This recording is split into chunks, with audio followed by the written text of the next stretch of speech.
Good morning.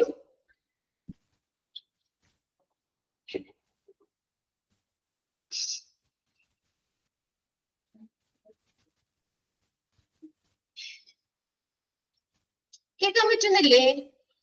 Share ചെയ്തേക്കുന്ന screen കാണുന്നില്ലേ നിങ്ങള്? ഓക്കെ അല്ലേ? ഓക്കെ, അപ്പൊ നമ്മള് ക്വാളിറ്റി മാനേജ്മെന്റിലെ ഒരു ലാസ്റ്റ് സെക്ഷനിലാണ് എത്തിയിരിക്കുന്നത്. ഫോർമുലാസ് ആണ് നോക്കിക്കൊണ്ടിരുന്നത് അല്ലെ. നമ്മൾ എത്ര നോക്കി കഴിഞ്ഞ ക്ലാസ്സിൽ 11 കംപ്ലീറ്റ് ചെയ്തു അല്ലെ സനില? 11 കംപ്ലീറ്റ് ചെയ്തില്ലേ? ഇനി നെക്സ്റ്റ് 12 അല്ലേ നോക്കണ്ടേ? 12ാമത്തെ ഫോർമുലോട്ടല്ലേ നോക്കേണ്ടത്? ഓക്കെ ഓക്കെ, നെക്സ്റ്റ് നോക്കി 12 ആണ് കേട്ടോ. Incidence of hospital-associated pressure ulcers after admission, then bed score per 1000 patient days. Okay, incidence of hospital-associated pressure ulcers after admission. എന്താണ് pressure ulcer എന്ന് പറയുന്നത്? A pressure ulcer is localized injury to the skin and skin or underlying tissues, normally over a bony prominence. As a result of pressure or pressure in consolidation with the shear and friction. Okay, shear എന്ന് പറഞ്ഞ കത്രിക and ഓർന്നും slash ഇട്ട് കൊടുത്തേണ്ട കേട്ടോ. shear or friction. shear എന്ന് പറഞ്ഞ കത്രികയാണ്.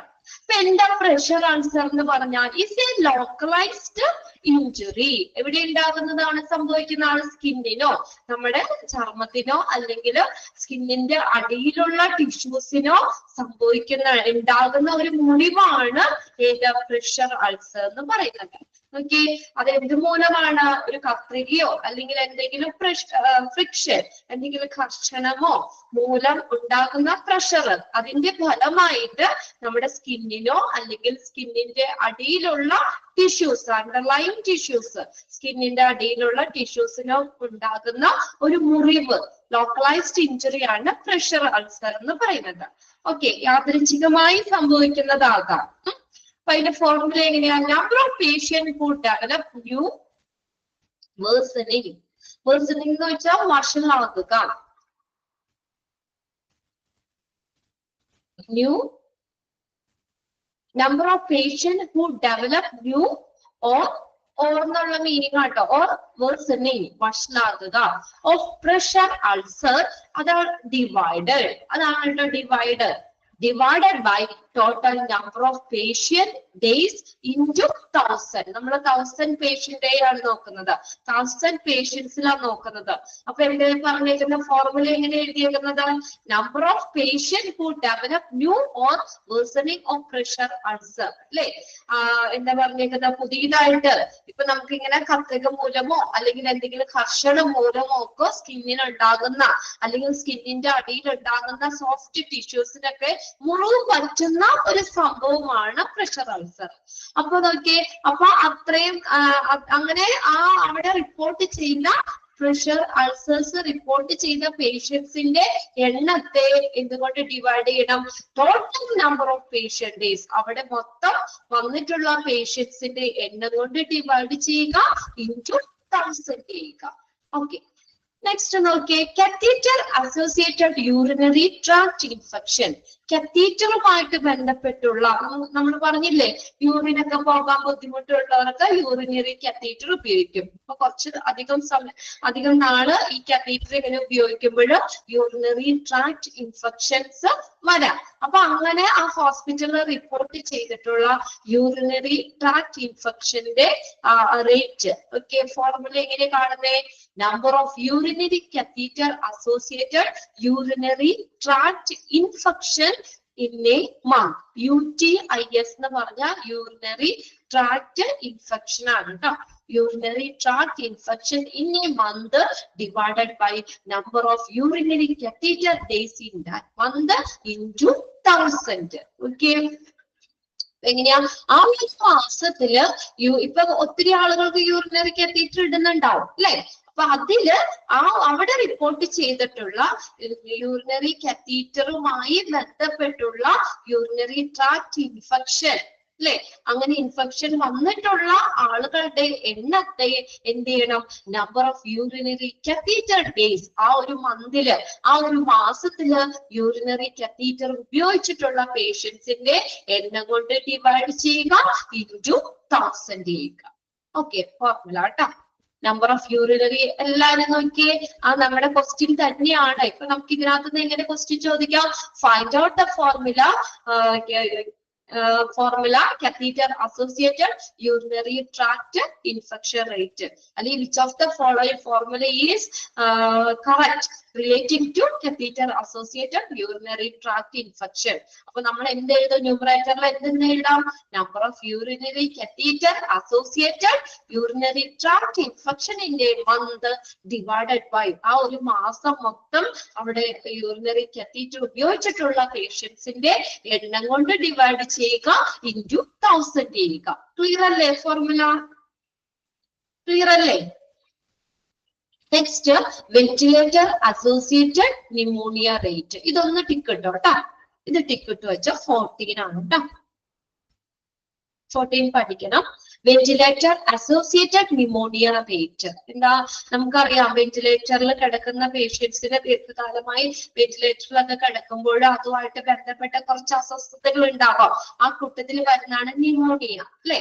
അപ്പൊ വെന്റിലേറ്ററുമായി ബന്ധപ്പെട്ടുള്ള ന്യൂമോണിയയുടെ rate കാണുന്ന ഫോർമുല എങ്ങനെയാ? Number of ventilator associated pneumonia divided by number of ventilator days in that month into 1000. വെന്റിലേറ്ററുമായി ബന്ധപ്പെട്ടുള്ള ന്യൂമോണിയ വന്നിട്ടുള്ള ആളുകളുടെ എണ്ണത്തെ ആ ഒരു എന്തുകൊണ്ട് ഡിവൈഡ് ചെയ്യണം? ആ ഒരു മാസം. ഇപ്പൊ എല്ലാ വെന്റിലേറ്റർ ഉപയോഗിച്ച എല്ലാവർക്കും വന്നില്ല, അല്ലെ?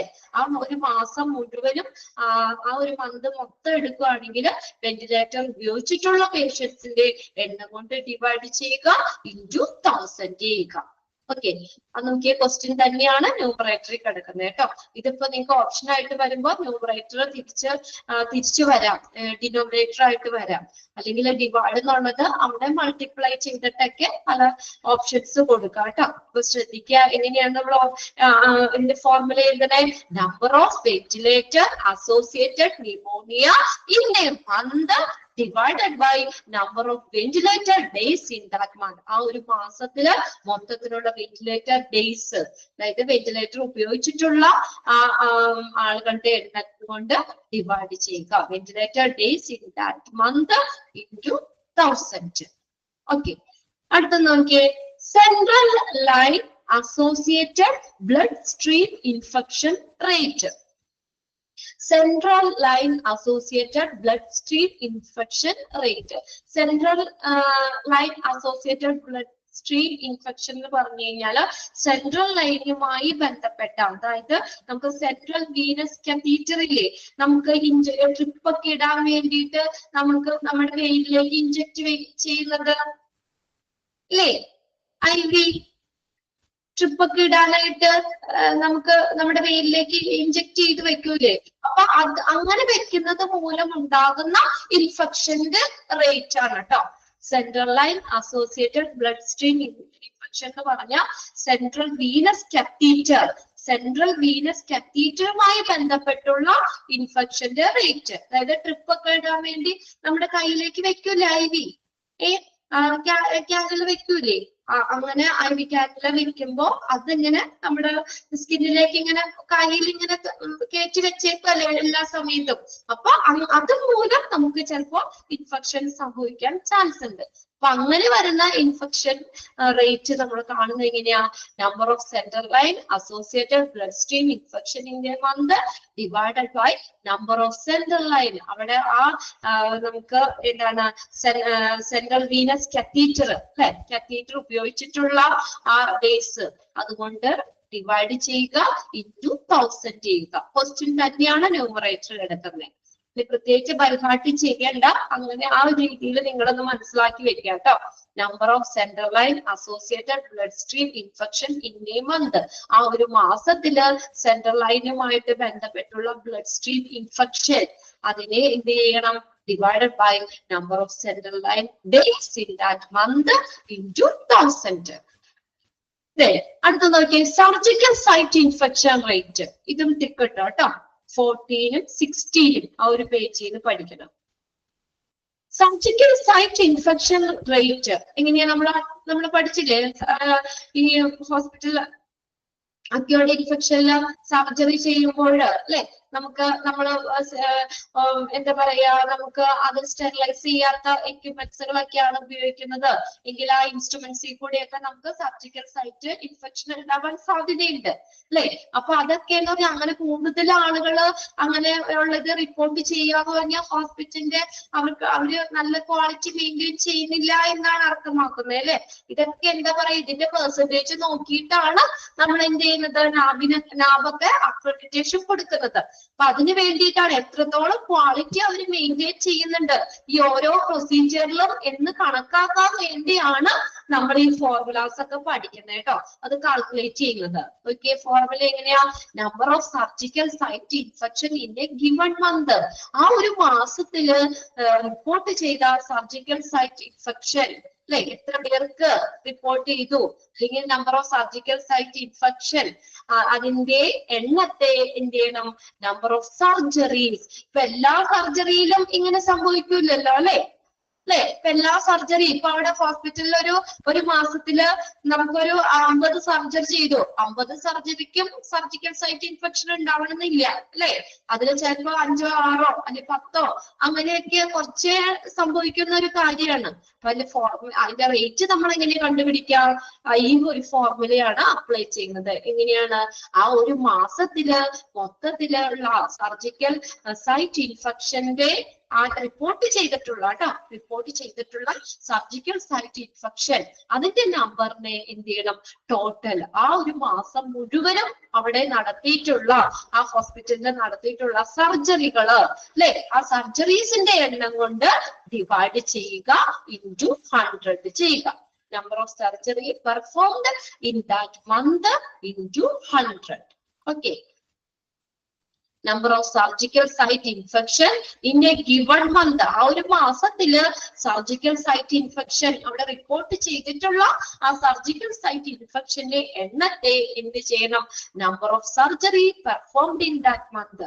ആ ഒരു മാസത്തില് പെർഫോം ചെയ്ത സർജറീസിന്റെ എണ്ണം കൊണ്ട് ഡിവൈഡ് ചെയ്യുക, ഇൻറ്റു 100 ചെയ്യുക. ക്ലിയർ ആണോ?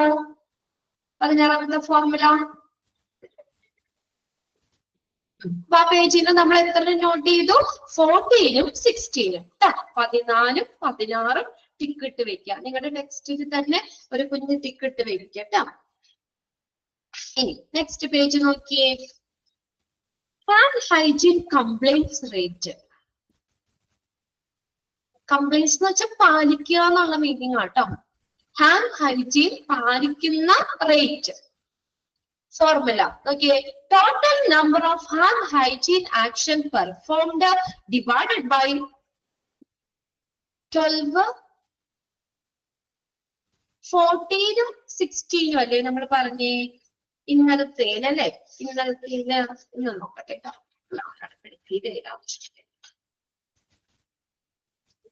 ഇല്ല, 12 നമ്മൾ പറഞ്ഞില്ലല്ലോ. ഇന്ന് നമ്മൾ 12 ഒടുങ്ങിയല്ലേ പറഞ്ഞേ.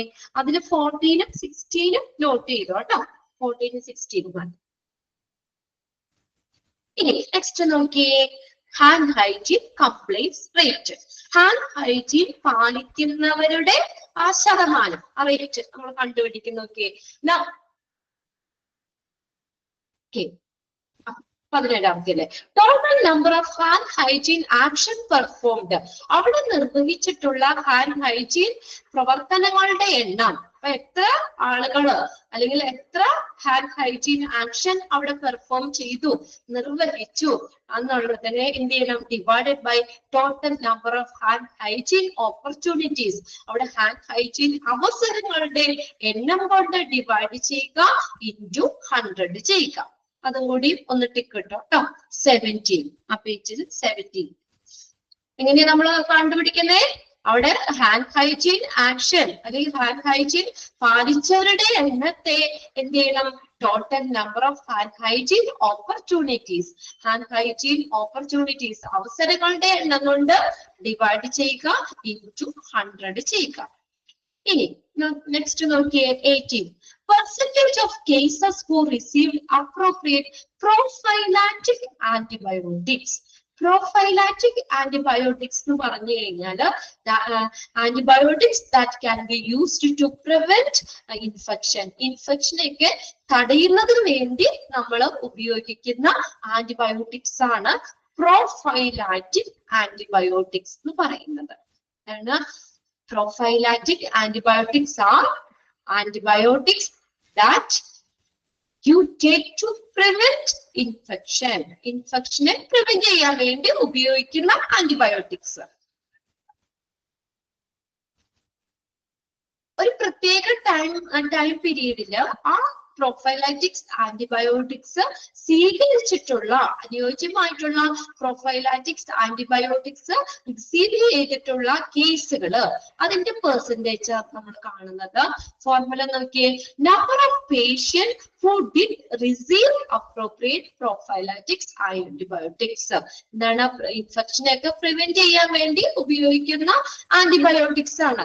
അപ്പൊ ഈ സർജറി ഒക്കെ കഴിഞ്ഞിട്ടാണെങ്കിലും ചിലപ്പോ എന്താ പേഷ്യൻസിനൊക്കെ ആന്റിബയോട്ടിക്സ് പറയാറുണ്ട് അല്ലെ, വേറെ ഇൻഫെക്ഷൻ ഒന്നും വരാതിരിക്കാനൊക്കെ വേണ്ടി. ഇൻഫെക്ഷനെ തടയാൻ വേണ്ടിയിട്ടാണ്, പ്രിവെന്റ് ചെയ്യുക, തടയുന്നതിന് വേണ്ടിയിട്ട് ഉപയോഗിക്കുന്നതാണ്. അപ്പൊ നോക്കിയേ, അപ്പൊ അവിടെ നമ്മുടെ അനുയോജ്യമായിട്ടുള്ള ഈ പ്രൊഫൈലാറ്റിക്സ് ആന്റിബയോട്ടിക്സ് സ്വീകരിച്ചിട്ടുള്ള പേഷ്യൻസിന്റെ എണ്ണത്തെ എന്ത് ചെയ്യണം? Divided by number of patient who underwent surgery in the operation theatre. ആ ഓപ്പറേഷൻ തിയേറ്ററിൽ സർജറിക്ക് വിധേയരായിട്ടുള്ള മൊത്തം പേഷ്യൻസിന്റെ എണ്ണം കൊണ്ട് ഡിവൈഡ് ചെയ്യുക, ഇൻറ്റു 100 ചെയ്യുക.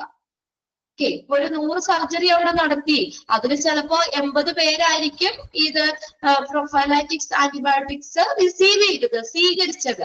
ബാക്കിയുള്ളവർ ചിലപ്പോ ആന്റിബയോട്ടിക്സ് കഴിച്ചിട്ടുണ്ടാവില്ല. അപ്പൊ അങ്ങനെ അത് കഴിച്ച പേഷ്യൻസിന്റെ പെർസെന്റേജ് നമ്മൾ കണ്ടുപിടിക്കുന്നത് കേട്ടോ. Number of patients who did receive appropriate prophylactics antibiotics divided by എന്തുകൊണ്ട് ഡിവൈഡ് ചെയ്യണം? ആ ഓപ്പറേഷൻ തിയേറ്ററില് സർജറിക്ക് വിധേയരായിട്ടുള്ള മൊത്തം പേഷ്യൻസിന്റെ എണ്ണം കൊണ്ട് ഡിവൈഡ് ചെയ്യുക, ഇൻറ്റു 100 ചെയ്യുക. ഫോർമുല പഠിക്കാൻ ബുദ്ധിമുട്ടുണ്ടോ? എല്ലാ ഫോർമുലസ് ആട്ടോ, 32 എണ്ണം നമുക്ക് പഠിക്കാനുണ്ട്. ബൈഹാർട്ട് ചെയ്യണ്ട, നിങ്ങളത് മനസ്സിലാക്കി വെക്കുക കേട്ടോ. നമ്മളൊരു കുഞ്ഞു ട്രിക്ക് ഉപയോഗിച്ചില്ലേ, അതേ രീതിയിൽ ഒന്ന് നോട്ട് ചെയ്ത് വെക്കുക. ഓരോന്ന് പഠിക്കുമ്പോ അങ്ങനെ തന്നെയല്ലേ വന്നേന്ന് നോക്കാം കേട്ടോ.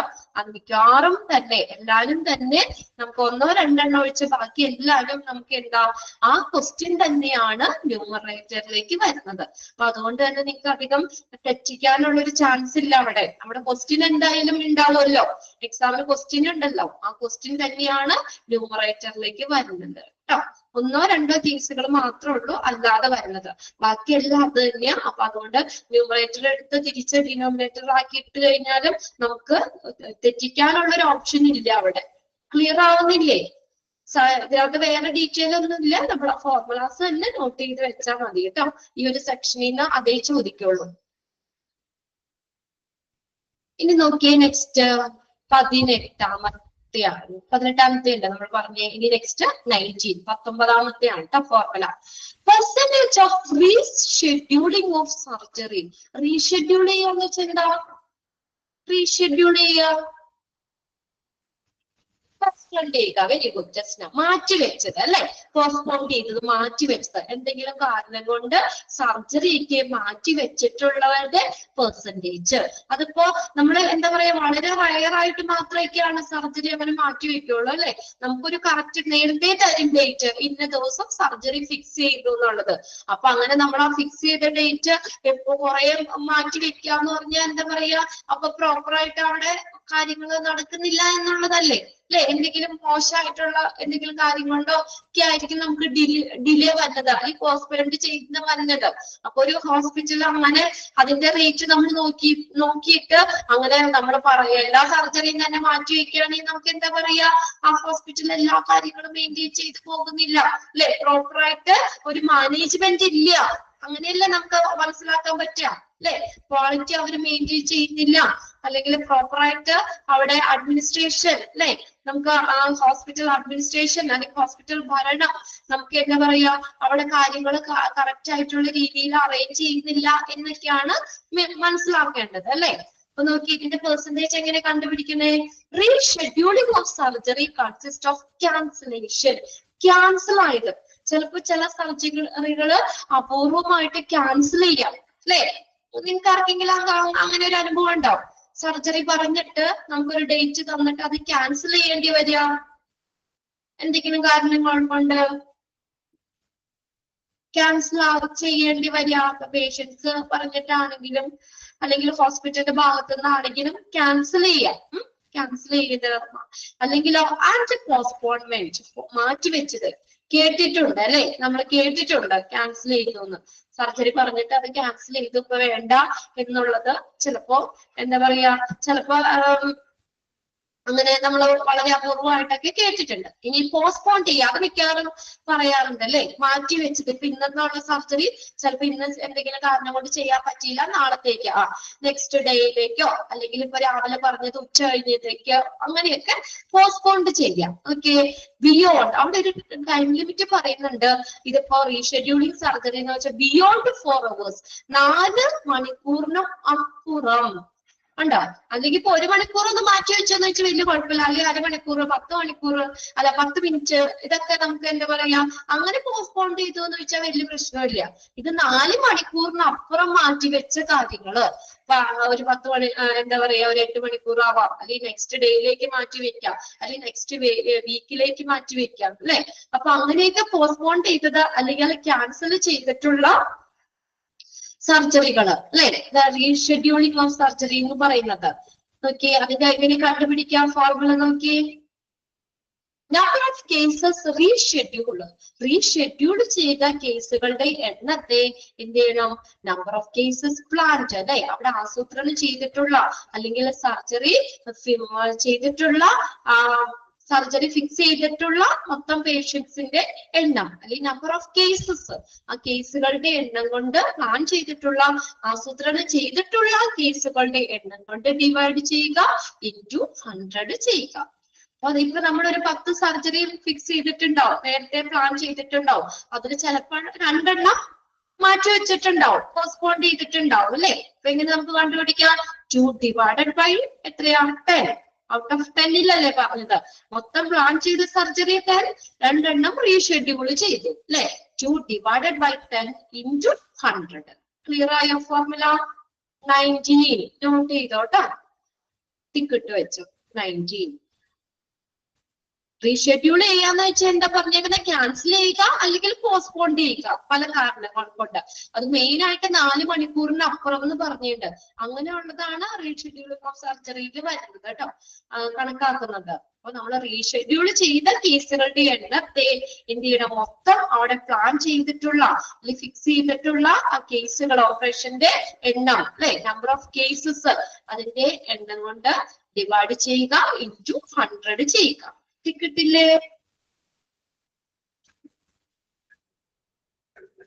ഓക്കെ. നെക്സ്റ്റ് നോക്കിയേ, turnaround time for issue of blood and blood component. Turnaround time എന്താ പറഞ്ഞേക്കുന്നത്? ടേണറൗണ്ട് ടൈം എന്ന് പറഞ്ഞാൽ the time taken to be calculated from the time the request is received in the blood bank. ഒരു blood ബാങ്കില് അത് ബ്ലഡിന്റെ ആ request സ്വീകരിച്ച സമയം മുതൽ എവിടെ വരെയാ? till the blood is cross match or reserved. Cross match ചെയ്ത് അല്ലെങ്കിൽ റിസർവ് ചെയ്ത് അത് അവൈലബിൾ ട്രാൻസ്ഫ്യൂഷന് ലഭ്യമാക്കുന്നത് വരെ എടുക്കുന്ന സമയത്തെയാണ് ടേണറൗണ്ട് ടൈം എന്ന് പറയുന്നത്. അപ്പൊ നമ്മൾ ആ ബ്ലഡിന്റെ റിക്വസ്റ്റ് സ്വീകരിച്ചത് മുതൽ അത് ട്രാൻസ്ഫ്യൂഷന് അവൈലബിൾ ആക്കുക അല്ലെ. പല സ്റ്റെപ്പുകളില്ലേ, ബ്ലഡ് പ്രോപ്പർ ആയിട്ട് ടെസ്റ്റ് ഒക്കെ ചെയ്തിട്ട് വേണ്ട ട്രാൻസ്ഫ്യൂഷൻ ചെയ്യാൻ അല്ലെ. ഇപ്പൊ നമ്മൾ ബ്ലഡ് ബാങ്കിലേക്ക് ഒരു ബ്ലഡ് എന്താ പറയാ റിക്വസ്റ്റ് കൊടുത്തിട്ട് അത് അവരത് സ്വീകരിച്ച സമയം മുതൽ നമുക്ക് ട്രാൻസ്ഫ്യൂഷന് അവൈലബിൾ ആക്കുന്ന ആ ടൈം വരെ അതിനാണ് ഈ ടേണറൗണ്ട് ടൈം എന്ന് പറയുന്നത്. ഓക്കെ. മനസ്സിലാക്കി വെക്കുക കേട്ടോ. റിക്വസ്റ്റ് റിസീവ് ചെയ്തത് മുതൽ ബ്ലഡ് ബാങ്കില് ആ റിക്വസ്റ്റ് റിസീവ് ചെയ്ത സമയം മുതൽ അത് ട്രാൻസ്ഫ്യൂഷന് ലഭ്യമാക്കുന്നത് വരെ അല്ലെ, and available for the transfusion, ആ ട്രാൻസ്ഫ്യൂഷന് ലഭ്യമാക്കുന്നത് വരെ എടുക്കുന്ന ടൈമാണ് ടേൺ അറൗണ്ട് ടൈം എന്ന് പറയുന്നത്. ഇനി അതിന്റെ ഫോർമുല എങ്ങനെയാ നോക്കിയേ. സം ഓഫ് ടൈം ടേക്കൺ, അവിടെ മൊത്തം എടുത്ത ടൈമാ പറഞ്ഞേക്കണേ കേട്ടോ. Sum of time taken divided by total number of blood and blood components cross match ചെയ്തിട്ടുള്ള ബ്ലഡ് അല്ലെങ്കിൽ ബ്ലഡ് കമ്പോണൻസ് അതിന്റെ എണ്ണം, number of blood and blood components cross match of reserved. അവിടെ ഒന്ന് എഴുതി വെച്ചിട്ടോ, ഓർന്ന് ഡിവൈഡ് അല്ലാതെ അത് OR or reserved, cross matched or reserved. Okay. എടുത്ത സമയം, ആ എടുത്ത സമയം എത്ര ടൈം എടുത്തു അതാണ്. ആ എടുത്ത സമയത്തിൽ അല്ലെങ്കിൽ നമ്മൾ മൊത്തത്തിലുള്ള സമയം ഇതിന്റെ സമ്മ പറഞ്ഞേക്കുന്നത് ടൈം ടേക്കൺ, അതിനു വേണ്ടി എടുത്ത സമയം, അതിന് എന്ത് ചെയ്യണം, മൊത്തത്തിലുള്ള ബ്ലഡ് അല്ലെങ്കിൽ ബ്ലഡ് കമ്പോണൻസ് ക്രോസ് മാച്ച് ചെയ്തത് അല്ലെങ്കിൽ റിസർവ് ചെയ്തിട്ടുള്ള ആ മൊത്തത്തിലുള്ള ബ്ലഡ് അല്ലെങ്കിൽ ബ്ലഡ് കമ്പോണൻസ് അതിന്റെ ടോട്ടൽ നമ്പർ കൊണ്ട് ഡിവൈഡ് ചെയ്യുക. നെക്സ്റ്റ് നോക്കിയേ, nurse patient ratio for ICUs and ward. ICU വാർഡില് നേഴ്സ് പേഷ്യന്റ് റേഷ്യോ പഠിച്ചിട്ടുണ്ടാവുമല്ലോ നിങ്ങള്. എങ്ങനെയാണ് ICU പഠിച്ചില്ലേ? നേഴ്സ് പേഷ്യന്റ് റേഷ്യോ എത്രയാ? 1:2 അല്ലെ, 2 പേഷ്യന്റിന് 1 നേഴ്സ്, അങ്ങനെയല്ലേ? Okay, nurse patient ratio. അതായത് 1 നേഴ്സ് 2 പേഷ്യന്റ്, 2 രോഗികൾക്ക് 1 പേഷ്യന്റ് ആണ് ICUയിൽ പ്രൊവൈഡ് ചെയ്തിരിക്കുന്നത്. ആ രീതിക്കായിരിക്കും. അപ്പൊ അതിന്റെ ഫോർമുല എങ്ങനെ വന്നേക്കണേ? നമ്പർ ഓഫ് നേഴ്സിംഗ് സ്റ്റാഫിന്റെ എണ്ണത്തെ എന്തുകൊണ്ട് ഡിവൈഡ് ചെയ്യണം? നമ്പർ ഓഫ് ഓക്യുപ്പൈഡ് ബെഡ്, അവിടെ ഓക്യുപ്പൈ ചെയ്തിട്ടുള്ള ബെഡിന്റെ എണ്ണം, അതായത് പേഷ്യന്റ് അല്ലെ, അവിടെ എത്ര പേഷ്യന്റ് എന്നുള്ള രീതിയിലാണ് നമ്പർ ഓഫ് ഓക്യുപ്പൈഡ് ബെഡ്, അവിടെ ഓക്യുപ്പൈ ചെയ്തിട്ടുള്ള ബെഡിന്റെ. ഇപ്പൊ ഇത്ര ബെഡുകൾക്ക് ഇത്ര നേഴ്സ്, അവിടെ മൊത്തം എത്ര ബെഡ് ഉണ്ട് ICUയില്, അതനുസരിച്ച് ആയിരിക്കണം നേഴ്സിന്റെ ഒരു റേഷ്യോ എന്ന് പറയുന്നത് അല്ലെ. ഇതൊക്കെ നമ്പർ ഓഫ് നേഴ്സിംഗ് സ്റ്റാഫ്, മൊത്തത്തിലുള്ള ICUയിൽ മൊത്തത്തിലുള്ള നേഴ്സിംഗ് സ്റ്റാഫിന്റെ എണ്ണത്തെ എന്ത് ചെയ്യണം? Divided by number of occupied beds, അവിടെ ഓക്യുപ്പൈ ചെയ്തിട്ടുള്ള അല്ലെങ്കിൽ മൊത്തത്തിലുള്ള ബെഡുകളുടെ എണ്ണം കൊണ്ട് ഡിവൈഡ് ചെയ്യുക. 21 നോട്ട് ചെയ്തോ കേട്ടോ. 21.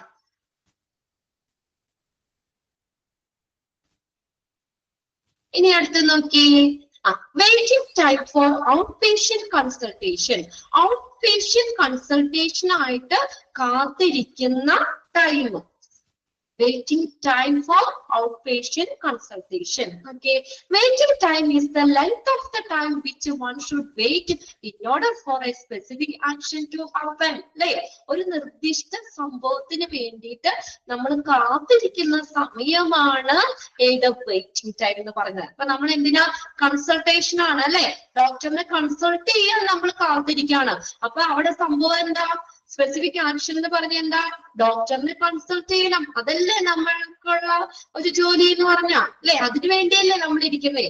അപ്പൊ ആ ഒരു സ്പെസിഫിക് ആക്ഷൻ, ഡോക്ടർ നമ്മളെ കൺസൾട്ട് ചെയ്യാനായിട്ട് നമ്മൾ ചെന്ന സമയം മുതൽ ഡോക്ടർ നമ്മളെ കൺസൾട്ട് ചെയ്യാനായിട്ട് അല്ലെങ്കിൽ ആ നിർദ്ദിഷ്ട പ്രവൃത്തി സംഭവിക്കാൻ വേണ്ടി എടുക്കുന്ന ആ ടൈം, അതിന്റെ ലെങ്ത് ആണ് വെയിറ്റിംഗ് ടൈം എന്ന് പറയുന്നത്.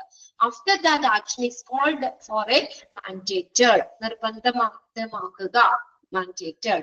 Waiting time for outpatient consultation is the time from which the patient has come to the respected outpatient department.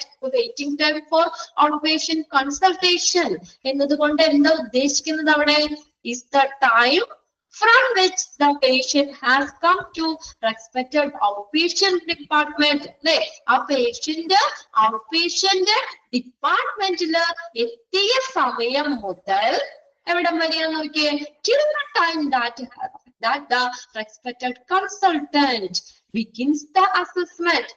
ആ കൺസൾട്ടന്റ് ഡോക്ടർ ആ ഡോക്ടർ നമ്മളെ കൺസൾട്ട് ചെയ്ത് ചെയ്യാൻ ആരംഭിക്കുന്നത് അല്ലെങ്കിൽ ബിഗിൻസ് ദ അസസ്മെന്റ് കണ്ടോ, അസസ് ചെയ്യാൻ നമ്മളെ നമ്മളെ വിലയിരുത്താൻ അല്ലെങ്കിൽ നമ്മൾ അത് നോക്കാൻ കൺസൾട്ട് ചെയ്യാനായിട്ട് എടുക്കുന്ന ടൈം, അതിനെയാണ് waiting time for out patient consultation എന്ന് പറയുന്നത്.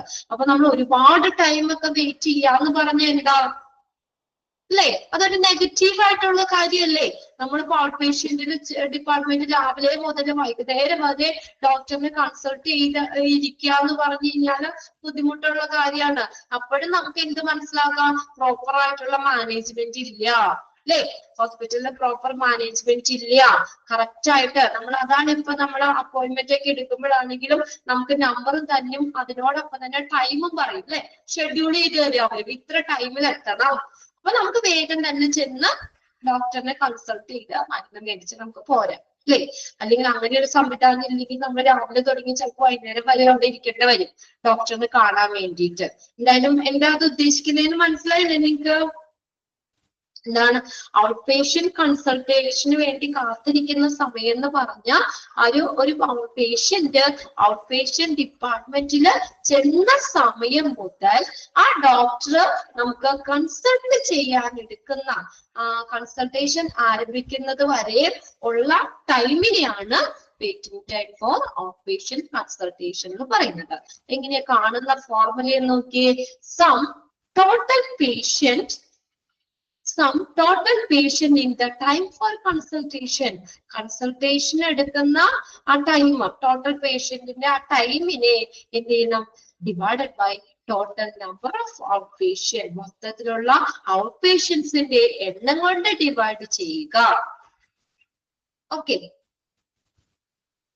കിട്ടിയില്ലേ ഫോർമുല നോക്കിയേ, sum total patient in time for consultation divided by, എന്തുകൊണ്ട് ഡിവൈഡ് ചെയ്യണേ, മൊത്തത്തിൽ അവിടെ എത്ര പേരുണ്ട് അല്ലെ, മൊത്തത്തില് ഔട്ട് പേഷ്യൻസ് എത്ര പേരുണ്ട് അത് അവരുടെ എണ്ണം കൊണ്ട് ഡിവൈഡ് ചെയ്യുക. അപ്പൊ ആ പേജിൽ നമ്മൾ പറഞ്ഞത് 17, 19, 21 മൂന്നെണ്ണം പഠിച്ചാൽ മതി കേട്ടോ. 17, 19, 21 ക്ലിയർ അല്ലേ? ഓക്കെ, ഇനി നെക്സ്റ്റ് നോക്കിയേ, വെയിറ്റിംഗ് ടൈം ഫോർ ഡയഗ്നോസിസ്. ഡയഗ്നോസിസിന് വേണ്ടി എടുത്ത ടൈം കേട്ടോ, വെയിറ്റിംഗ് ടൈം ഫോർ ഡയഗ്നോസിസ്.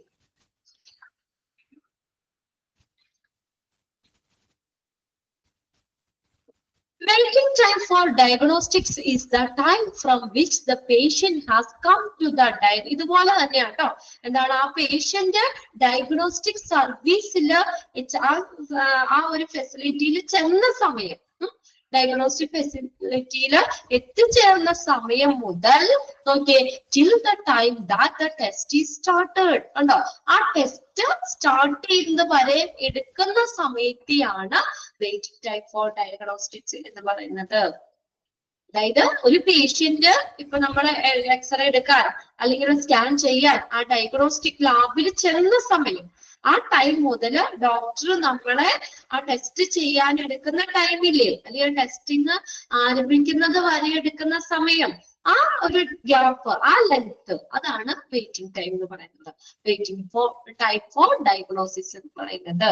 നോക്കി എങ്ങനെയാണ് അതിന്റെ ഫോർമുല, ഇവിടെ ഫോർമുലയെ അത് ഒന്ന് ന്യൂമറേറ്റർ ഒന്ന് വെട്ടിക്കളയാ കേട്ടോ. അവിടെ ടൈമാണ് നമ്മൾ കാൽക്കുലേറ്റ് ചെയ്യേണ്ടത്. ആ ന്യൂമറേറ്റർ വെട്ടിയിട്ട് ഞാൻ പറയാം, അതൊന്ന് എഴുതി വെക്കാം കേട്ടോ. അവിടെ നിങ്ങളുടെ ടെക്സ്റ്റിൽ ഇങ്ങനെയാണോ നോക്കിയേ, sum of time taken for diagnosis, അതാണ് ന്യൂമറേറ്ററിൽ വരുന്നത്. ഡയഗ്നോസിസിന് വേണ്ടി എടുക്കുന്ന ടൈമാണ് നമുക്ക് ന്യൂമറേറ്ററിൽ കൊടുക്കുന്നത്.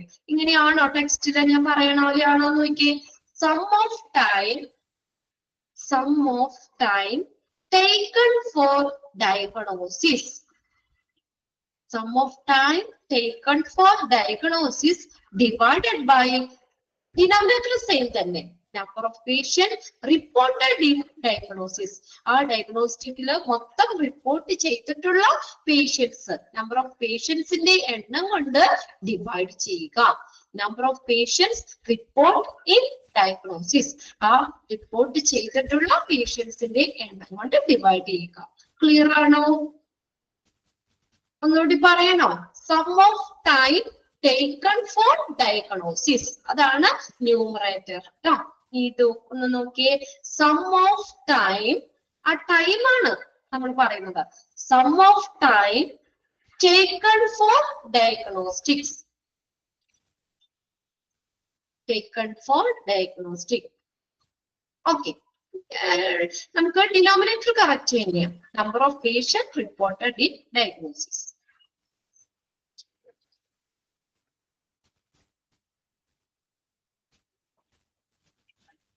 Okay.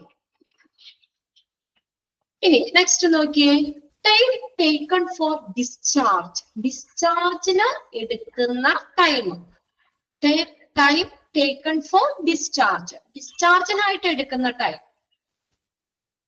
The discharge process is considered to have initiated when the consultant formally approves the discharge and ends with the patient leaving the clinical unit.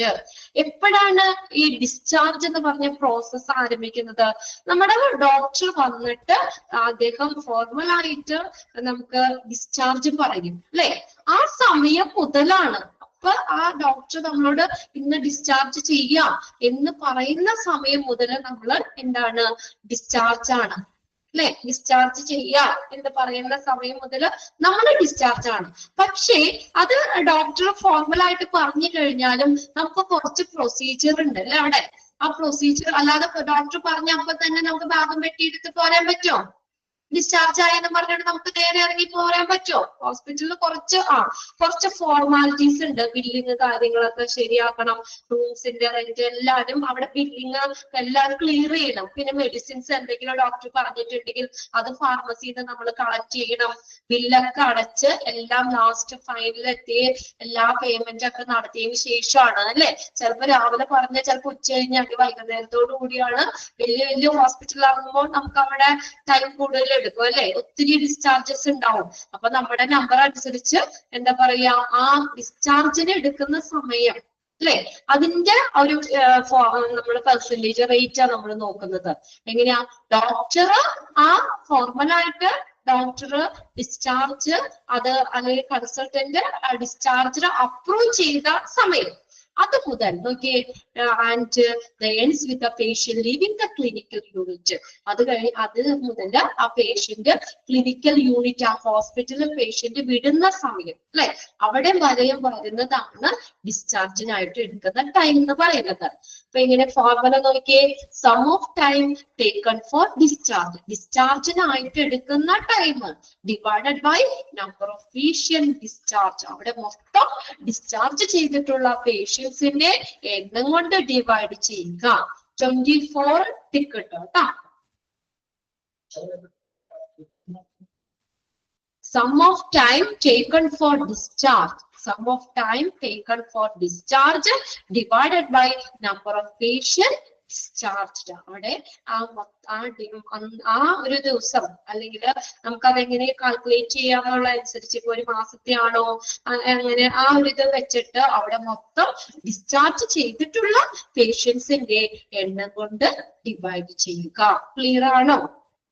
Sum of time taken for discharge divided by number of patient discharged. ബോറടിക്കണ്ടോ നിങ്ങൾക്ക് ഈ formula തന്നെ ആയോണ്ട്? ബോറടിക്കണ്ട ഇല്ല അല്ലെ? Okay, ഇത് പറ്റുവാണെങ്കിൽ നമുക്ക് ആ ഫോർമുലാസ് അങ്ങ് കംപ്ലീറ്റ് ചെയ്യാം. ഇനി അടുത്ത് നോക്കിയേ. 24 ടിക്കറ്റ് കേട്ടോ. ഇനി 25 ആണ്. Percentage of medical records having incomplete or improper consent. Consent എന്ന് പറഞ്ഞാൽ സമ്മതം. CONSENT, കൺസെന്റ്, സമ്മതം. നോക്കിയേ. Informed consent is a type of consent in which the healthcare provider has duty to initiate his or her patient about the procedure, its potential risk and benefits, alternative procedure or treatment with their risk and benefit, so as to make the patient able to take an informed decision of his or her health care.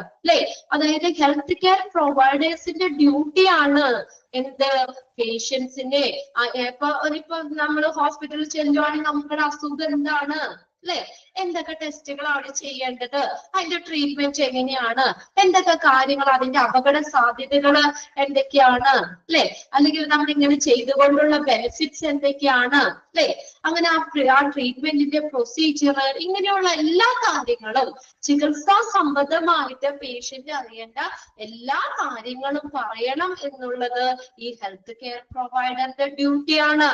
പണ്ടത്തെ പോലെയൊന്നും അല്ല അല്ലെ, നമുക്ക് എന്താ പറയാ, അതിന് ശരിക്കും patient right ഉണ്ട്.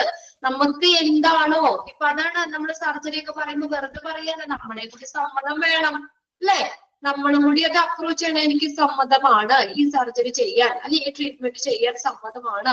ഇപ്പൊ ഡോക്ടർ ആണെങ്കിലും നേരിട്ട് നമ്മളോട് പറയൂലേ, അല്ലാതെ അസുഖം എന്താണെന്ന് നമ്മൾ പറയാതെ കുറച്ച് മരുന്ന് തന്നാൽ നമ്മൾ സമ്മതിക്കോ? നമുക്ക് വ്യക്തമായിട്ട് അറിയണം. അത് എന്താ പറയാ, നമുക്ക് അറിയാനുള്ള അവകാശം നമുക്കുണ്ട്. അത് നമ്മളോട് പറയണം എന്നുള്ളത് ഹെൽത്ത് കെയർ പ്രൊവൈഡറിന്റെ ഡ്യൂട്ടിയാണ്. നമ്മുടെ സമ്മതം, നമ്മൾക്ക് എന്തൊക്കെ ട്രീറ്റ്മെന്റ്, എന്തൊക്കെ പ്രൊസീജിയർ, ഇതിന്റെ റിസ്ക് എന്താണ്, അല്ലെങ്കിൽ നമുക്ക് ഇതിന് എത്ര രൂപ എമൗണ്ട് വരും, ഇതെല്ലാ കാര്യങ്ങളും നേരത്തെ നമ്മളോട് പറയണം എന്നുള്ളത് ഈ ഹെൽത്ത് കെയർ പ്രൊവൈഡറിന്റെ ഡ്യൂട്ടിയാണ്. അപ്പൊ അതിനനുസരിച്ച് നമുക്ക് എന്ത് ചെയ്യാൻ പറ്റും, നമുക്ക് ഡിസിഷൻ എടുക്കാൻ പറ്റും അല്ലെ, able to take an informed decision of his or her health. അപ്പൊ അതനുസരിച്ച് പേഷ്യന്റിന് നമുക്ക് അപ്പൊ അവര് നമ്മളോട് പറയുന്ന രീതിക്ക്, ഇപ്പൊ നമുക്ക് ഇഷ്ടമാണെങ്കിൽ ചെയ്താൽ മതിയല്ലോ, നിർബന്ധിക്കൂല. ഇന്ന ട്രീറ്റ്മെന്റ് ചെയ്താൽ ബെറ്റർ ആയിരിക്കും, കുറച്ചും കൂടി നിങ്ങൾക്ക് അതിന് ബെനിഫിറ്റ് കിട്ടും എന്നൊക്കെ നമ്മളോട് പറയുമ്പോൾ നമുക്കത് ഇഷ്ടമാണെങ്കിൽ മാത്രം നമ്മളത് ഓക്കെ പറഞ്ഞാൽ മതി അല്ലേ. ഇല്ല, നമുക്കത് അവിടെ വേണ്ട, വേറെ ഹോസ്പിറ്റൽ ഒന്നുകൂടി റെഫർ ചെയ്യുന്നുണ്ട്, അതൊക്കെ പേഷ്യന്റിന്റെ ഇഷ്ടമാണ് അല്ലെ. അപ്പൊ ഇങ്ങനെയുള്ള കാര്യങ്ങൾ പറയണം എന്നുള്ളത് ഹെൽത്ത് കെയർ പ്രൊവൈഡറിന്റെ ഡ്യൂട്ടിയാണ്. അങ്ങനെ നമുക്ക് എന്താ പറയാ, അതിനനുസരിച്ച് നമുക്ക് തന്നെ പേഷ്യന്റിന് തന്നെ നമുക്ക് ഒരു ഡിസിഷൻ എടുക്കാനും പറ്റും. അപ്പൊ അങ്ങനെയുള്ളത് നോക്കിയേ, the percentage of medical record have incomplete or improper, incomplete അല്ലാത്ത അല്ലെങ്കിൽ improper ആയിട്ടുള്ള കോൺസെന്റ്, സമ്മതം, അങ്ങനെയുള്ള ഇതിന്റെ മെഡിക്കൽ റെക്കോർഡുകൾ, അതിന്റെ എത്ര പെർസെന്റേജ് നോക്കിയേ. The number of medical record having incomplete or improper consent, incomplete ആയിട്ടുള്ള മെഡിക്കൽ റെക്കോർഡുകൾ അല്ലെങ്കിൽ ഇംപ്രോപ്പർ ആയിട്ടുള്ള കോൺസെന്റ്, സമ്മതങ്ങളുള്ള കൊടുത്ത റെക്കോർഡുകൾ, അതിന് എന്ത് ചെയ്യണം, divided by number of discharges and death. അവിടെ ഡിസ്ചാർജ് ചെയ്ത് പോയിട്ടുള്ള പേഷ്യൻസ് അല്ലെ, അല്ലെങ്കിൽ അവിടെ മരണപ്പെട്ടു പോയിട്ടുള്ള പേഷ്യൻസ്, പേഷ്യൻസിന്റെ എണ്ണം കൊണ്ട് ഡിവൈഡ് ചെയ്യുക. ഇപ്പൊ ഇൻകംപ്ലീറ്റ് ആണ്, അല്ലെങ്കിൽ നമുക്ക് അങ്ങനെയുള്ള മെഡിക്കൽ റെക്കോർഡ് ഇൻകംപ്ലീറ്റ് ആണെന്ന് പറഞ്ഞു കഴിഞ്ഞാൽ എന്താ പകുതി വെച്ച് ചിലപ്പോ പേഷ്യന്റ് ഡിസ്ചാർജ് ചെയ്ത് പോയിട്ടുണ്ടാവാം അല്ലെ. ഒരു ഇങ്ങനെയുള്ള കാര്യങ്ങൾ പറഞ്ഞിട്ട് നമ്മൾ പറയുകയാണ്, എനിക്ക് വേണ്ട, എനിക്കിപ്പോ സർജറി ഇപ്പൊ ചെയ്യാൻ എനിക്ക് താല്പര്യമില്ല, എനിക്ക് എന്ന് പറഞ്ഞ് നമ്മൾ പറയുകയാണെങ്കിൽ അവര് നമ്മളെ ഡിസ്ചാർജ് ചെയ്ത് തരും അല്ലെ, ഹോസ്പിറ്റലിൽ നിന്ന് ഡിസ്ചാർജ് ചെയ്ത് തരും. പിന്നെ വേറെ എവിടേക്കെങ്കിലും നമുക്ക് റെഫർ ചെയ്യാനോ നമ്മുടെ ഇഷ്ടത്തിന് ചെയ്യാം. അപ്പൊ അവിടെ റെക്കോർഡ് എങ്ങനെ ഇൻകംപ്ലീറ്റ് ആണ് അല്ലെ, ആ ചികിത്സ പൂർണ്ണമായിട്ടില്ല.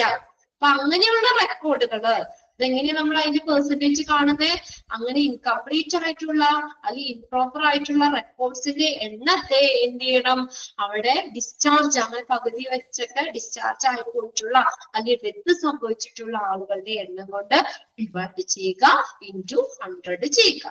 ഓക്കെ, ഇനി നോക്കിയേ next 26, stock out rate of emergency medications. Stock out rate of emergency medications. Stock out rate എന്ന് പറഞ്ഞാൽ എന്താ? സ്റ്റോക്ക് ഔട്ട് കേട്ടിട്ടുണ്ടോ നിങ്ങൾ ചിലപ്പോ ഫാർമസിയിലല്ല മെഡിക്കൽ സ്റ്റോറിലോ മറ്റൊക്കെ മേടിക്കാൻ ചെയ്യുമ്പോൾ സ്റ്റോക്ക് ഔട്ട് ആയി എന്നൊക്കെ ചിലപ്പോ അങ്ങനെ പറയും. എന്താ സ്റ്റോക്ക് ഔട്ട് എന്ന് പറഞ്ഞാൽ? അങ്ങനെ ഒരു വേർഡ് കേട്ടിട്ടുണ്ടോ? സ്റ്റോക്ക് ഔട്ട് എന്ന് പറഞ്ഞാൽ എന്താ ഉദ്ദേശിക്കുക? ഈ ഫാർമസിയിലാണെങ്കിലും ഈ എന്താ പറയാ നമ്മുടെ മെഡിക്കൽ ലാബിലോ ഒക്കെ ഇതൊക്കെ ആണെങ്കിലും മെഡിക്കൽ സ്റ്റോറിലൊക്കെ ആണെങ്കിലും ഇപ്പോ അവൈലബിൾ അല്ല. ശരി ശരി. അതായത് ചില മരുന്നുകളുണ്ട് എമർജൻസി മെഡിസിൻസ് എന്ന് പറയും അല്ലെ. അതായത് അത് എപ്പോഴും അതിന്റെ സ്റ്റോക്ക് ഉണ്ടായിരിക്കണം. എമർജൻസി മെഡിസിൻസ് ആണ് അത് അല്ലെ. തീർന്നു പോകാൻ പാടില്ല അത്. ആ മരുന്ന് ഇപ്പൊ പെട്ടെന്ന് എമർജൻസി ആയിട്ടായിരിക്കും അല്ലെ. അപ്പൊ ആ സമയത്ത് നമ്മളിപ്പോ ഫാർമസിയിലാണെങ്കിൽ ചെല്ലുമ്പോ അയ്യോ ആ മരുന്നില്ല, എനിക്കില്ല, നാളത്തേക്കേ വരുള്ളൂ അങ്ങനെ പറയാൻ പറ്റുമോ? അല്ലാത്തതാണെങ്കിൽ ഓക്കെ. എമർജൻസി മെഡിസിൻസ് ആണ് ഇത്. അടിയന്തരമായിട്ട് ഉപയോഗിക്കുന്ന മരുന്നുകൾ എപ്പോഴും അവൈലബിൾ ആയിരിക്കണം അല്ലെ.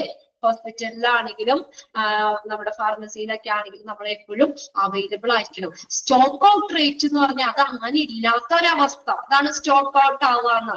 എന്താണ് പറഞ്ഞേക്കുന്നത്? നമ്മളിപ്പോ ഒരു ഹോസ്പിറ്റൽ ആവശ്യപ്പെടുന്ന രീതിയിൽ ലിസ്റ്റ് അല്ലെങ്കിൽ ഹോസ്പിറ്റലിൽ ലിസ്റ്റ് ചെയ്തിട്ടുള്ള എമർജൻസി ഡ്രഗ്സ് ഉണ്ട്. നിങ്ങൾ ഫാർമസിയിൽ പഠിച്ചില്ലേ എമർജൻസി ഡ്രഗ്സ് ഒക്കെ? ആ ലിസ്റ്റ് ചെയ്തിരിക്കുന്ന മരുന്നുകൾ എമർജൻസി ആയിട്ട് ലിസ്റ്റ് ചെയ്തിരിക്കുന്ന മരുന്നുകള് അത് ഇപ്പോ ലഭ്യമല്ലാത്ത ഒരവസ്ഥ, അല്ലെങ്കിൽ അങ്ങനെ അത് അപ്പൊ അവൈലബിൾ അല്ലാതെ സംഭവിക്കുന്ന ഒരു സംഭവമാണ് സ്റ്റോക്ക് ഔട്ട് എന്ന് പറയുന്നത്. ക്ലിയർ ആയോ? is an event. നോക്കിയേ, stock out is an event which happens. എപ്പോഴാ സംഭവിക്കുന്നേ? when an item listed in an emergency medication by an organization is not available. Underline ചെയ്തിട്ടോ വേണമെങ്കിൽ അവിടെ എമർജൻസി മെഡിസിൻസ് ഒരു ഹോസ്പിറ്റല് ലിസ്റ്റ് ചെയ്തിട്ടുള്ള എമർജൻസി മെഡിക്കേഷൻ, എമർജൻസി മരുന്നുകള് ഇപ്പോൾ available അല്ലാത്ത അവസ്ഥ, അതാണ് സ്റ്റോക്ക് ഔട്ട് എന്ന് പറയുന്നത്.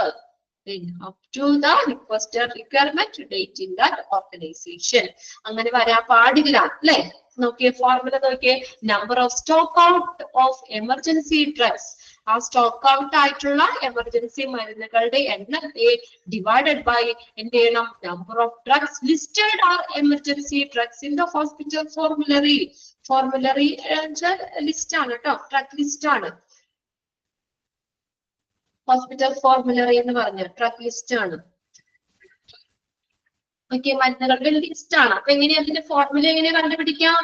എങ്ങനെയാ?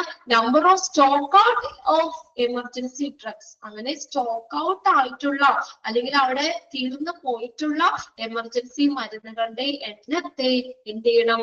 ആ ഡ്രഗ് ലിസ്റ്റില് ഉൾപ്പെടുത്തിയിട്ടുള്ള മൊത്തം എമർജൻസി ഡ്രഗ്സിന്റെ എണ്ണം കൊണ്ട് ഡിവൈഡ് ചെയ്യുക. Number of drug listed as emergency drugs in a hospital formulary. ഹോസ്പിറ്റലിലെ ഡ്രഗ് ലിസ്റ്റില് ഉൾപ്പെടുത്തിയിട്ടുള്ള എമർജൻസി മരുന്നുകൾ അല്ലെ, അതിന്റെ മൊത്തം എണ്ണം കൊണ്ട് ഡിവൈഡ് ചെയ്യുക. ക്ലിയർ അല്ലേ? 26. ഓക്കെ, ഇനി നെക്സ്റ്റ് നോക്കിയേ. എന്താണ്? ഇൻറ്റു 100 ആട്ടോ. ഇൻറ്റു 100 ആണ്. അവിടെ ഇൻറ്റു ഇല്ല, അത് ഇൻറ്റു തന്നെയാണ്. Hospital formulary into 100. 100 കൊണ്ട് മൾട്ടിപ്ലൈ ചെയ്യുക. ഓക്കെ, ഇനി നോക്കിയേ. Number of variations observe in mock drill. Mock drill എന്ന് പറഞ്ഞാൽ എന്താ? മോക്ക് ഡ്രിൽസ്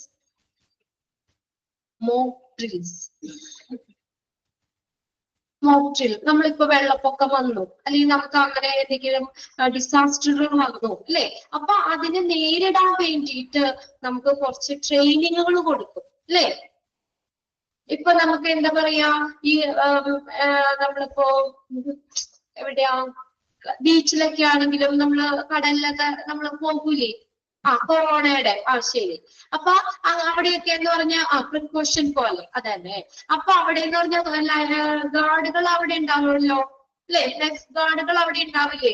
അവർക്ക് എന്താ, ഇപ്പൊ പെട്ടെന്ന് ഒരാൾ ആ വെള്ളത്തിലേക്ക് പോയി കഴിഞ്ഞു കഴിഞ്ഞാല് അവരെ എങ്ങനെ രക്ഷപ്പെടുത്താം എന്നുള്ള ഒരു ട്രെയിനിങ് കിട്ടിയവരായിരിക്കും അവിടെ അല്ലെ. ഡെമോ എന്താ പറയാ, അവർക്ക് ആ ട്രെയിനിങ് കിട്ടിയിട്ടുണ്ടാവും. ആ ഒരു അടിയന്തര സാഹചര്യത്തില് എങ്ങനെ അത് നേരിടാൻ പറ്റും എന്ന് ഓൾറെഡി അവർക്ക് ട്രെയിനിങ് കിട്ടിയിട്ടുള്ളതായിരിക്കും. മോക്ക് ഡ്രിൽ എന്ന് പറഞ്ഞ ഇത്രയേ ഉള്ളൂ, പെട്ടെന്ന് ഉണ്ടാകുന്ന ഒരു ദുരന്തത്തെ നേരിടാനുള്ള പരിശീലനം. നോട്ട് ചെയ്ത് വെച്ചോട്ടോ വേണമെങ്കിൽ. പെട്ടെന്നുണ്ടാകുന്ന ഒരു അപകടത്തെ നേരിടാനുള്ള ഒരു പരിശീലനം. ഇതാണ് മോക്ക് ഡ്രിൽ എന്ന് പറയുന്നത്. ഓക്കെ, നോക്കിയേ എന്റെ ഫോർമുല നോക്കിയേ. ഫോർമുല ഇല്ല, ജസ്റ്റ് ഒന്ന് വായിച്ചിട്ട് ഫോർമുലയിലേക്ക് പോകാം കേട്ടോ. Mock drill is A stimulation exercise. കണ്ടോ, സ്റ്റിമുലേഷൻ എക്സസൈസ് ആണ് of preparedness of any type of event. ഏത് തരത്തിലുള്ള സംഭവങ്ങളാകാം അല്ലെ, ഏത് തരത്തിലുള്ള സംഭവം, ഡിസാസ്റ്റർ ആവാം അല്ലെ, അല്ലെങ്കിൽ അങ്ങനെയുള്ള എന്ത് സംഭവങ്ങളാണെങ്കിലും അതിനെ അടിയന്തരമായി നേരിടാൻ കൊടുക്കുന്ന ഒരു പരിശീലനമാണത്. It could be an event or a disaster. ഇതൊരു സംഭവമാകാം അല്ലെങ്കിൽ ഒരു ഡിസാസ്റ്റർ ആവാം. This is basically a dry run or preparedness drill. For example, ഇവിടെ കുറച്ച് കൊടുത്തത് ഫയർ മോക്ക് ഡ്രിൽ ഉണ്ട്, ഡിസാസ്റ്റർ ഡ്രിൽ ഉണ്ട്, code blue drill. Code blue എന്ന് പറഞ്ഞാൽ മെഡിക്കൽ എമർജൻസിനെ കാണിക്കുന്ന കേട്ടോ. കാർഡിയാക് അറസ്റ്റ്, ഇപ്പൊ നമ്മള് അവർക്ക് ഈ CPR ഒക്കെ കൊടുക്കൂലേ അല്ലെ, ഹാർട്ട് അറ്റാക്ക് ഒക്കെ വരുന്ന റെസ്പിറേറ്ററി അറസ്റ്റ്, കാർഡിയാക് അറസ്റ്റ്, അതാണ് കോഡ് ബ്ലൂ എന്ന് പറയുന്നത്. കോഡ് ബ്ലൂ എമർജൻസി കോഡ്സ് ആണ്. നിങ്ങൾക്ക് അത് കോഡുകൾ കുറച്ച് പഠിക്കാനുണ്ടെന്ന് തോന്നുന്നു അല്ലെ, കുറച്ചുണ്ട് അല്ലെ. PG ഒരു ചാപ്റ്റർ ഉണ്ട് കേട്ടോ, എമർജൻസി കോഡ്സ് എന്ന് പറഞ്ഞത്. 7th മൊഡ്യൂളിലെ 7th ചാപ്റ്റർ ആണ് കോഡ് ബ്ലൂ. കോഡ് ബ്ലൂ അല്ല, എമർജൻസി കോഡ്സ്. അതിനകത്ത് കോഡ് ബ്ലൂ സൂചിപ്പിക്കുന്നത് കാർഡിയാക് അറസ്റ്റ് ആണ്. Okay, code blue drill. പിന്നെ അടുത്തത് ഗ്ലോബൽ പാൻഡമിക് പ്രിപ്പയർഡ്നെസ് ഡ്രില്ല്. ഏതാണ്, ആഗോള തലത്തിലുള്ള ഡിസാസ്റ്റർ ചാപ്റ്ററിലുണ്ട് അല്ലെ, കോഡുകളുണ്ട്, എമർജൻസി കോഡുകൾ അല്ലെ. ജസ്റ്റ് ഓരോന്ന് പറയുന്നുണ്ട് നോക്കിയേ. ഗ്ലോബൽ പാൻഡമിക് പ്രിപ്പയർഡ്നെസ് ഡ്രില്ല്, ആഗോള തലത്തിലുള്ള പകർച്ചവ്യാധികൾ. പാൻഡമിക് എന്ന് പറഞ്ഞാൽ പകർച്ചവ്യാധികൾ. ഇപ്പൊ കൊറോണയുടെ ഒക്കെ നമ്മൾ പറഞ്ഞില്ലേ അല്ലെ, കൊറോണ പോലുള്ള പകർച്ചവ്യാധികൾ അതിനെ തടയാനായിട്ട് പ്രിക്കോഷൻസ് പോലെ നമ്മൾ അതിന് വേണ്ടി കൊടുക്കുന്ന ട്രെയിനിങ് അല്ലെ, അതിനെ നേരിടാൻ വേണ്ടി കൊടുക്കുന്ന ട്രെയിനിങ് ഒക്കെയാണ്. അതിനകത്ത് ഫോർമുല നിങ്ങളുടെ ടെക്സ്റ്റിലുണ്ടാവും, ഫോർമുല ഉണ്ടോ? നോ, ഇല്ല അല്ലെ. അതൊന്ന് എഴുതി വെച്ചോ കേട്ടോ, ഒന്ന് എഴുതി വെച്ചോ. Total number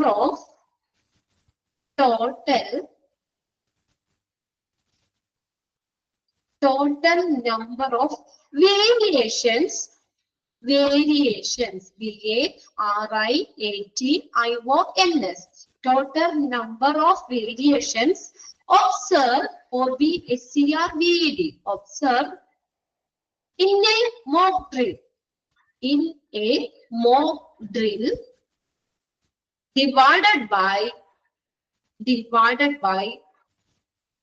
total number of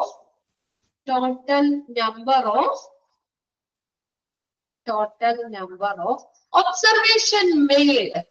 Total number of observation made into 100. Total number of observation made into 100. ഒന്നുകൂടി പറയാം. Total number of variations observed in a mock drill. Total number of variations observed in a mock drill divided by total number of observation made into 100. ആ ഒരു പേജിൽ നിങ്ങൾ 24ാമത്തെ മാത്രം പഠിച്ചാൽ മതി കേട്ടോ. 24 മാത്രം പഠിച്ചാൽ മതി, അത് മാത്രം ടിക്കറ്റ് വെക്കാം. അടുത്ത് നോക്കിയേ, പേഷ്യന്റ് ഫോൾ റേറ്റ് ആണ് അടുത്തത്. ഫോൾ റേറ്റ് എന്ന് പറഞ്ഞാൽ എന്താ? ഫോൾ റേറ്റ് വീഴുക അല്ലെ, യാദൃച്ഛികമായിട്ട് വീഴുന്നത് അല്ലെ. എന്തെങ്കിലും കാരണവശാൽ എന്തെങ്കിലും വസ്തുക്കൾ ഇടിച്ചിട്ടാകാം അല്ലെ, അല്ലെങ്കിൽ എന്തെങ്കിലും തെന്നിയിട്ടാകാം, തെന്നി വീഴുന്നതാകാം, അങ്ങനെയൊക്കെ ഉണ്ടാകുന്ന സംഭവങ്ങൾ. ഫോർ 1000 പേഷ്യന്റ് ആണ് കേട്ടോ. 1000 ആളുകളില് എത്ര പേഷ്യന്റ് അങ്ങനെ യാദൃച്ഛികമായിട്ടൊക്കെ വീഴ്ച സംഭവിക്കുന്നുണ്ട്, വീഴുന്നുണ്ട് എന്നതുള്ള percentage. Okay, a fall is defined as a loss of applied position that result in landing on the floor, ground or an object or furniture or a sudden uncontrolled unintentional unintentional, non-purposeful, drawn words, displacement of the body to floor or ground or hitting another object like a chair or stair. എന്താ പറഞ്ഞേക്കുന്നേ? നമ്മുടെ നേരെ നിൽക്കാനുള്ള ഒരു position നഷ്ടപ്പെടുക, അതല്ലേ വീഴ്ച എന്ന് പറയുന്നത് അല്ലെ? ലോസ് ഓഫ് അപ്രൈറ്റ് പൊസിഷൻ, നമുക്ക് സ്ട്രെയിറ്റ് ആയിട്ട് നിൽക്കാനുള്ള ഒരു അവസ്ഥ നഷ്ടപ്പെടുന്നു, അതായത് നമ്മൾ മറിഞ്ഞു വീഴുന്നു അല്ലെ? അതെങ്ങോട്ട് അതിന്റെ ഫലമായിട്ട് നേരെ നിൽക്കാൻ പറ്റിയില്ലെങ്കിൽ എന്ത് പറ്റുന്നു? അതിന്റെ ഫലമായിട്ട് എന്ത് പറ്റുന്നു? Result in landing on the floor അല്ലെ? ആ ഫ്ലോറിലേക്ക് ലാൻഡ് ചെയ്യും, നമ്മൾ മറിഞ്ഞു വീഴും. നമ്മൾ എന്തെങ്കിലും തറയിൽ വല്ല കാല് തെന്നിയിട്ടാവാം അല്ലെ? അല്ലെങ്കിൽ വല്ല ഒബ്ജക്റ്റ് എന്തെങ്കിലും വസ്തുക്കളിലോ ഫർണിച്ചറിലോ ഒക്കെ ഇടിച്ചിട്ടാകാം അല്ലെ? പെട്ടെന്ന് സംഭവിക്കുന്നതാണ്. നമ്മുടെ ആ ഒരു കൺട്രോള് നഷ്ടപ്പെടുക ചെയ്യുന്നത്. നിങ്ങൾ വീണിട്ടില്ലേ? വീണിട്ടില്ലേ? ഉണ്ട് അല്ലെ? അതൊക്കെ downward displacement of the body to the floor or ground or hitting, അത് എങ്ങനെ വേണമെങ്കിലും ആകാം കേട്ടോ. ഹിറ്റിംഗ് അണ്ടർ ഒബ്ജക്ട്, മറ്റുള്ള വസ്തുക്കളിൽ ഹിറ്റ് ചെയ്തത് ഇടിച്ചിട്ടോ, ലൈക്ക് ചെയർ, സ്റ്റെയറിലൊക്കെ തട്ടി വീഴാം, ചെയറിൽ തട്ടി വീഴാം അല്ലെ? കാരണം നമ്മൾ പെട്ടെന്ന് തിരക്ക് പിടിച്ചൊക്കെ നടക്കുമ്പോൾ എന്തെങ്കിലും വസ്തുക്കളിൽ ഇങ്ങനെ ഇടിച്ചിട്ടൊക്കെ ആകാം വീഴുന്നത്. അപ്പൊ അങ്ങനെയുള്ളതിന്റെ ഫോൾ റേറ്റിന്റെ പെർസെന്റേജ് ആണ്. Okay, it is an event that ends in the person coming to rest unknowingly on the ground or floor or other lower level. അല്ലെ? നമ്മൾ അറിയാതെ തന്നെ റെസ്റ്റ് ചെയ്യുന്ന, ഗ്രൗണ്ടിൽ റെസ്റ്റ് ചെയ്യുന്ന ഒരു പ്രോസസ് ആണ് ഇത്. ഫോർമുല നോക്കിയേ, നമ്പർ ഓഫ് പേഷ്യന്റ് ഫോൾ, അവിടെ വീഴുന്ന പേഷ്യൻസിന്റെ എണ്ണം, number of patients fall divided by total number of patient days into 1000. അവിടെ മൊത്തത്തിലുള്ള പേഷ്യന്റ് ഡേയ്സ്, അതായത് 1000 ആളുകളിൽ നമ്മൾ നോക്കുന്നത് കേട്ടോ. അതിൽ എത്ര പേര് വീഴുന്നുണ്ട്, നമ്പർ ഓഫ് പേഷ്യന്റ് ഫോൾ ആയിട്ടുള്ള വീഴുന്ന പേഷ്യൻസിന്റെ എണ്ണം കൊണ്ട് നമ്പർ ഓഫ് ടോട്ടൽ പേഷ്യൻസ്, അവിടെ വന്ന മൊത്തം പേഷ്യൻസിന്റെ എണ്ണം കൊണ്ട് ഡിവൈഡ് ചെയ്യുക. 1000 പേഷ്യന്റ് ഡേ ആണ് പറഞ്ഞേക്കുന്നത്, അതുകൊണ്ട് ഇൻറ്റു 1000 ചെയ്യുക. ഓക്കെ, ഇനി അടുത്തത് എത്ര ഉണ്ട്? 4 ഫോർമുലയും കൂടെ ഉണ്ട് അല്ലെ? Percentage of near misses. ആ പേഷ്യന്റ് ഫോൾ റേറ്റ് എന്നുള്ളത് ഒന്ന് ടിക്കറ്റ് വെച്ചു കേട്ടോ, 28ാമത്തെ.